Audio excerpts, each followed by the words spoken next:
Today, in everyday living, it is amazing to know the people's choices in life, especially on the explanations to why they make that choice. And this would be for the higher purpose of life that surpasses the reasoning of what they think is right or wrong. Just take for example during labor, if a pregnant woman's medical condition meant that only the fetus or the mother could survive, should the fetus be saved instead of the mother? The answer would be all about what is best for the people who were left behind to continue on living, or considering the consequences that it could bring to the future overall.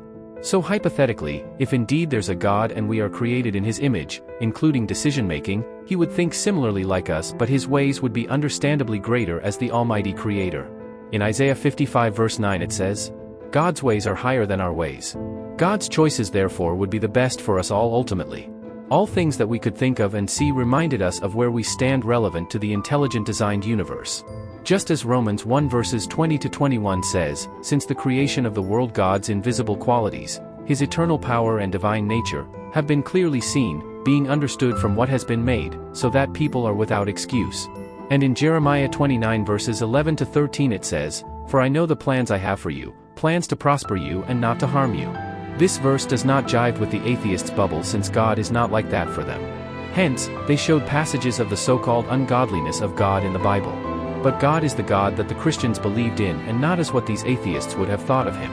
The unbelievers focused on the verse that is unclear of God's plan, while the believers focuses on the clearer ones. God has best plans greater than what we think it should be.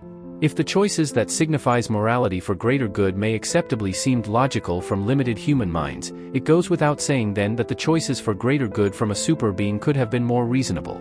God must have established a good reason that no one has ever imagined behind the morality of sacrifices made to carry out His plans yet. So it seems that we, as the recipient of it, with the provider Himself, could not justify the casualties of war between light and darkness crossfire for now, even if it is for a divine goal in the end. It is written, "No eye has seen, no ear has heard, no heart has imagined, what God has prepared for those who love Him." 1 Corinthians 2 verse 9.